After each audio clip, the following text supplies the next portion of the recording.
Hi hello welcome to our channel. నేను మీ సిరి. ఈరోజు మనం చెప్పుకోబోయే కథ ఇష్టమైన సకుడా పార్ట్ 190. కథలోకి వెళ్ళే ముందు లైక్ చేయడం మర్చిపోకండి ఫ్రెండ్స్. మరో 5 నిమిషాలకి హర్ష ఇంట్లోపలికి వచ్చాడు. తాపీగా ఫోన్ చూసుకుంటూ సోఫాలో పడుకొని కనిపించింది వేద. ఆమె కావాలని కాల్ లిఫ్ట్ చేయలేదని అర్థమవుతుంటే పళ్ళు నూరుకున్నాడు హర్ష. మరోసారి ఫోన్ చేశాడు ఆమెనే చూస్తూ. ఆమె కట్ చేయడం తెలుస్తుంటే అతనికి ఒళ్ళు మండింది. అతను తలుపును గట్టిగా చప్పుడు వచ్చేలా మూశాడు. ఉలిక్కిపడ్డట్టు తల ఎత్తి చూసింది వేద. హర్ష కనిపించగానే ఆమె లేచి కూర్చోబోయి చివరి క్షణంలో తమాయించుకొని అలాగే ఉండిపోయి అతని వైపు చూసింది.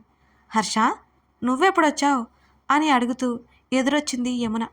వేద రమ్మందంటి వచ్చాను అని చెప్తూ ఆమె పక్కనే కాళ్ళు తన ఒడిలోకి లాక్కొని కూర్చున్నాడు హర్ష. అవునా, ఇది నాకు చెప్పనే లేదు అంటూ కూతురు వైపు చూసింది. ఆమె చూపులు హర్ష వైపే ఉండడంతో సరే సరే, నేను ఈలోపు వంట రెడీ చేస్తున్నాను, నువ్వు వెళ్ళి ఫ్రెష్ అయ్యిరా హర్ష అని తన అల్లుడితో చెప్పి ఆమె మళ్ళీ కిచెన్లోకి వెళ్ళిపోయింది. మెంట్లా నీకు, చెప్పా పెట్టకుండా వచ్చేయడమేనా? ఆమె పాదాల్ని నెమ్మదిగా నొక్కుతూ అడిగాడు. ఆమె కాళ్ళు వెనక్కి లాక్కొని ముడుచుకోవాలని చూడగా అతను వదల్లేలేదు. ఆమె ఏం మాట్లాడలేదు. హర్షకి విసుగు వచ్చిందిక.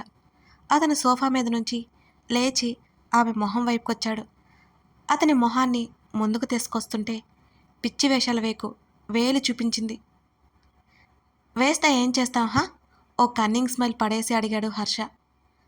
బాగోదు చెప్తున్నా ఆమె వేలు చూపిస్తూనే ఒకసారి కిచెన్ వైపు తల్లి ఏం చేస్తుందో అని చూసి మళ్ళీ హర్ష వైపుకి చూపు తిప్పింది వేద. అతను మరి కాస్త ముందుకు రాగానే ముఖానికి చేతులు అడ్డు పెట్టుకుంది. ఆమెను నెమ్మదిగా 2 చేతుల్లోకి తీసుకుని అదే కదా నీరం అతను అంటుంటే 2 పెదవులు బిగించి మరి అతని వైపు చూసింది. ఎందుకలా గుడ్లగోబలా చూస్తావు? ఒక్కసారైనా నవ్వొచ్చు కదా? హర్ష మాట విసుక్కుంటూ చెప్పి అంతలోనే నవ్వాడు. అతను ఎందుకు నవ్వాడో వేదకి అర్థం కాలేదు. ఇంతకీ ఎందుకు నవ్వాడు? అతనికేవో గుర్తుకొచ్చాయి. ఎందుకలా ముఖాన్ని ముచ్చుగా పెట్టుకుంటావు హర్ష? ఒకసారైనా నవ్వొచ్చు కదా? ఒకప్పుడు వేద అలాగే అంటుండేది.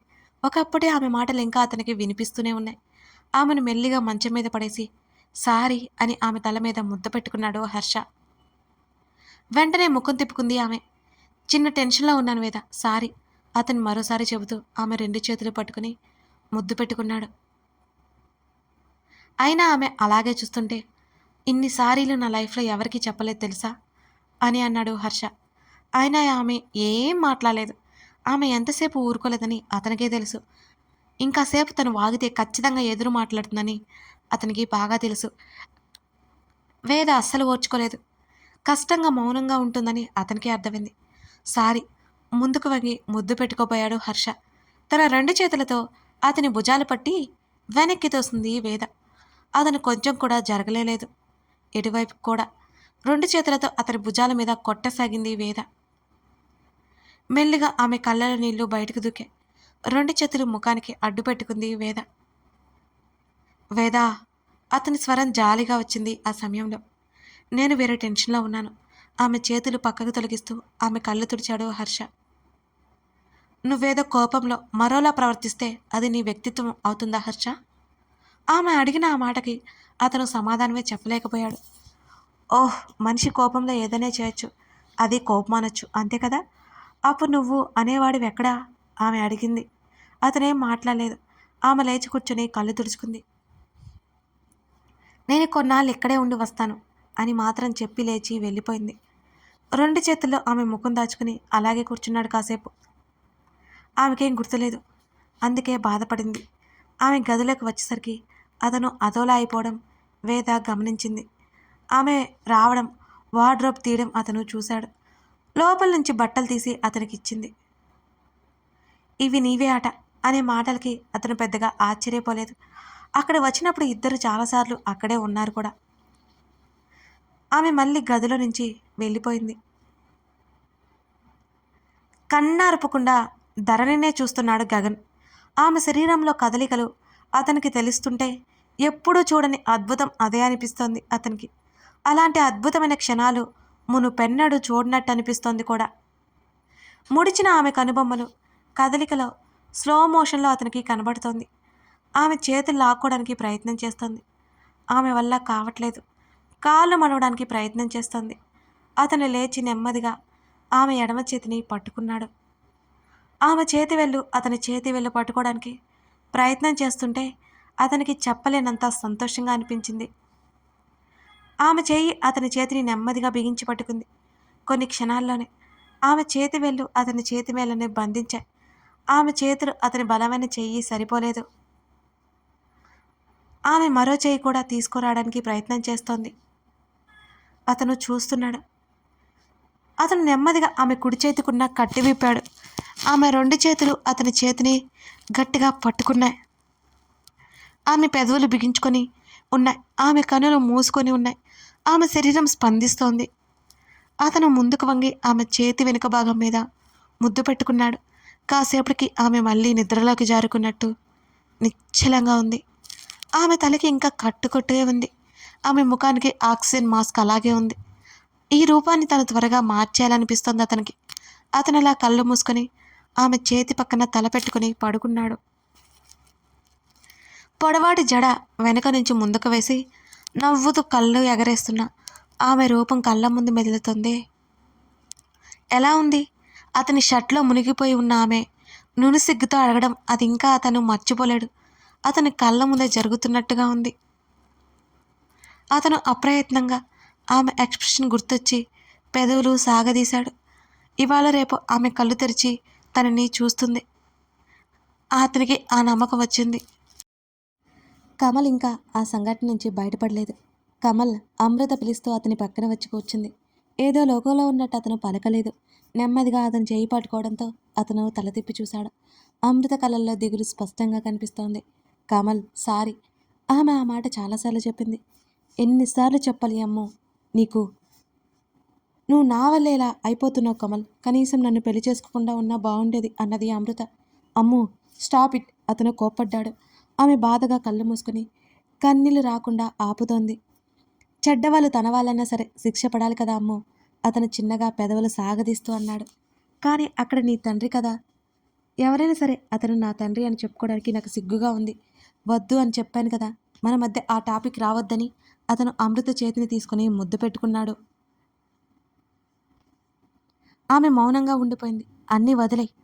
నువ్వు వదిలేసావా మరి? నేను వదిలేశాను కాబట్టే ఇలా ఉన్నాను. అతను అదే చిరునవ్వుతో చెప్పాడు ఆమెకు. నీ వర్క్స్ ఎంతవరకు వచ్చాయి? అమృతకి ఆ విషయాలు మాట్లాడాలని లేదిగా. ఇప్పటి నుంచైనా అతనితో ప్రశాంతంగా బ్రతకాలని ఉంది ఆమెకి. ఇద్దరు ఆ వ్యాపారానికి సంబంధించిన విషయాల గురించి కాసేపు మాట్లాడుకున్నారు. నేను నీతో పాటు వస్తాను అన్నది అమృత. నేను కాదన్నానా? ఆమె నెమ్మదిగా అతని భుజం దగ్గర తలవాల్చింది. గట్టిగా ఓ నిట్టూర్పు విడిచాడు కమల్. ఇప్పుడు అతను గతాన్ని వదిలేయాలని నిర్ణయించుకున్నాడు.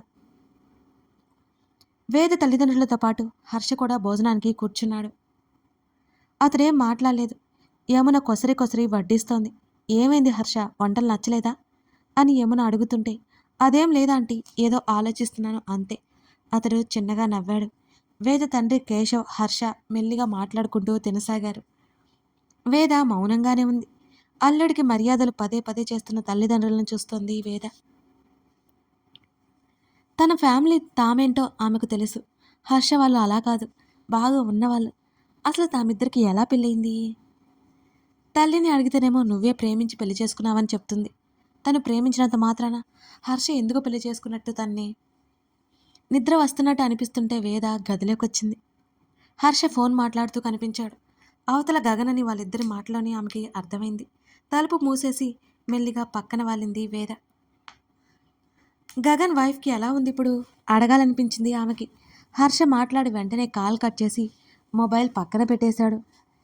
ఆమె ఉరిమి చూసింది అతని వంక. అతను పట్టించుకోలేదో అసలు. నీకు వెళ్ళాలనిపిస్తే నువ్వే వెళ్ళు, నేను ఇప్పుడే రాను. వేద నెమ్మదిగా ఒకవైపు తిరుగుతూ మాట్లాడింది. అతను హత్తుకోవడంతో ఆమె అదిరిపడింది. ఏం చేస్తున్నావు? ఆమె స్వరంలో కంగారు స్పష్టంగా తెలుస్తోంది హర్షకు. ఏంటి వేద నువ్వు? ఇద్దరి మధ్య అన్నీ సెట్ అనుకున్న టైంలో మళ్ళీ గోడ కట్టేశావు అంటూ ఆమె వీపు దగ్గర ముఖం దాచుకున్నాడు హర్ష. వదులు, ముందు నన్ను ఆమె సీరియస్గా చెప్పడానికి ప్రయత్నం చేసింది కానీ ఆమె వల్ల కాలేదు. బుద్ధి తక్కువ ఏదో అన్నాను. నేను ఆ టైంలో వేరే దాని గురించి ఆలోచిస్తున్నా. అంతకుముందు నన్ను నువ్వెన్నిసార్లు తిట్టలేదు. నేను మంచివాణ్ణి కాబట్టి ఏమీ అనలేదు. హర్ష మాట్లాడుతుంటే అతని చేతి మీద గిల్లింది వేద. చుర్రుమండంతో చిన్నగా అరిచాడు. అతను వదల్లేదైనా. ఆమె కూడా చాలా ఎక్కువగా రియాక్ట్ అయినట్టు ఆమెకే అనిపించింది. తను ఏమన్నా అతను తన కోసం చాలా ఆరాటపడుతున్నట్టు ఆమె అర్థం చేసుకుంది. అతను మరింత దగ్గరగా లాక్కుని హత్తుకున్నాడు. ఆమె నుంచి వ్యతిరేకత రాకపోవడం అతనికి హాయిగా అనిపించింది. తన మాటలకి హర్ట్ అయింది తప్పితే కోపం ఏం లేదని అర్థమైంది. నిద్రొస్తుంది వేద అన్నాడు. అది నాకు చెప్పడం దేనికి? నేను బాగా మిస్ అయిపోతున్నాను నిన్ను. నేను లేకపోతే నువ్వు హాయిగా ఉంటావు కదా, ఆ విషయం నాకు తెలుసులే అన్నది వెటకారంగా. దయచేసి అలా మాట్లాడుకు. అతని గొంతు ఒక్కసారిగా గంభీరంగా వచ్చింది ఈసారి. అతనేం మాట్లాడలేదు. నెమ్మదిగా అతని వైపు తిరిగి చూసింది. అతను కళ్ళు మూసుకొని కనిపించాడు. అతని కనుబొమ్మలు ముడిపడ్డట్టున్నాయి. ఏదో సరదాగా అన్నాను.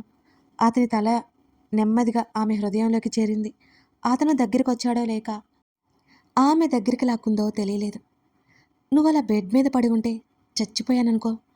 అతను చెప్తుంటే అలాగే చూస్తూ వింటోంది వేద. నెమ్మదిగా ఆమె చెయ్యి అతని జుట్టులోకి చేరిపోయింది. మరింతగా ఆమెను పెనవేసుకున్నట్టుగా ఆమె చుట్టూ చేతులు వేశాడు అతను. ఆమె ఎంత కోపంగా ఉన్నా తను కాస్త డిస్టర్బ్ అయితే ఇలాగే అక్కున చేర్చుకుంటుంది. అతనికి నవ్వొచ్చింది. త్వరగా ఆమెకన్నీ గుర్తు రావాలి, అదొక్కటే ఇప్పుడు అతని కోరిక. అప్పుడు నీకేమనిపించింది? ఆమె నెమ్మదిగా అడిగింది. నా చేత ఫస్ట్ టైం నువ్వు కన్నీళ్ళు పట్టించా అని అన్నాడు హర్ష. నిజమా? చంపేశావు నన్ను. ఎప్పుడెప్పుడు చూస్తావా అని వెయిట్ చేశాను. చివరికి పెద్ద షాక్ ఇచ్చావు అన్నాడు హర్ష. నేనా? నేనేం చేశాను? ఆహా నేను. హర్ష, లేకపోతే మొత్తం మర్చిపోయి నన్ను టార్చర్ చేసావు కదా, దానికి నన్నేం చేయమంటావు? ఆమె చిన్నబుచ్చుకున్నట్టుగా మాట్లాడింది. చాలానే చేశావులే. అతని మాటలకు ఆమెకు నవ్వొచ్చింది. అప్పుడు నీకేమనిపించింది? బ్రెయిన్ దొబ్బితే దొబ్బింది, అట్లీస్ట్ నీకేం కాలేదు, అది చాలు అనుకున్నాను అని అన్నాడు హర్ష. అతను అలా అనగానే అతని భుజం దగ్గర గట్టిగా గిల్లింది వేద. అబ్బా, నీకు మతిపోయినా అన్ని లక్షణాలు అలాగే తగలడ్డాయి వేద. ఏంటి వేద అసలు? అప్పుడు ఇప్పుడు ఎప్పుడు పీడిస్తూనే ఉన్నావు. హర్ష ముఖం అదోలా పెట్టుకుని తలెత్తి చూశాడు. ఇంకోసారి బ్రెయిన్ దొబ్బింది మతిపోయింది అన్నావో మర్యాదగా ఉండదు నీకు. ఆమె వేలు చూపిస్తూ వార్నింగ్ ఇచ్చింది అతనికి. ఛ, మెంటల్ని మెంటలే అంటారు, మెంటల్. అతను నవ్వాపుకుంటూ అన్నాడు. అతన్ని ఒక్క తోపు తోసింది వేద. ఏయ్ రాక్షసి, మళ్ళీ ఏంటి? అతను నవ్వుతూనే అడిగాడు. పాపంలే, హట్ చేశానులే అనుకుంటుంటే ఎక్కువ చేస్తున్నావు. నీకు తిట్లు పడుతుంటే నువ్వు కరెక్ట్గా ఉంటావు తెలుసా? ఆమె కోపంగా చూస్తూ చెప్పింది. మరుక్షణం మళ్ళీ ఆమెను దగ్గరికి లాక్కున్నాడు. నువ్వేమైనా తక్కువ ఏంటి? అప్పుడు ఇప్పుడు ఎప్పుడు నన్ను తిడుతూనే ఉంటావు అన్నాడు హర్ష. నువ్వు చేసే పని మీద ఆధారపడి ఉంటుంది అది. మళ్ళీ నెమ్మదిగా అతని చుట్టూ చేతులు వేస్తూ చెప్పింది వేద. ఆమెకి తనకి ఇద్దరికి దగ్గర అవ్వాలనే ఉంది. అంతలోనే తను అపరిచిత వ్యక్తిగా గుర్తొస్తే దూరంగా ఉండిపోతుందని అర్థమైంది. ఎలా పెళ్లి చేసుకున్నాను నిన్ను అసలు? వేద నెమ్మదిగా అడిగింది. ఆమె చేతిని అతని చెంప మీద పెట్టుకున్నాడు. ఏంటమ్మా? ఏంటి? ఎలా చేసుకున్నావా? నువ్వు మా డాడీ గగన్ గాడు ముగ్గురు కలిసి నా గొంతు కోసారు.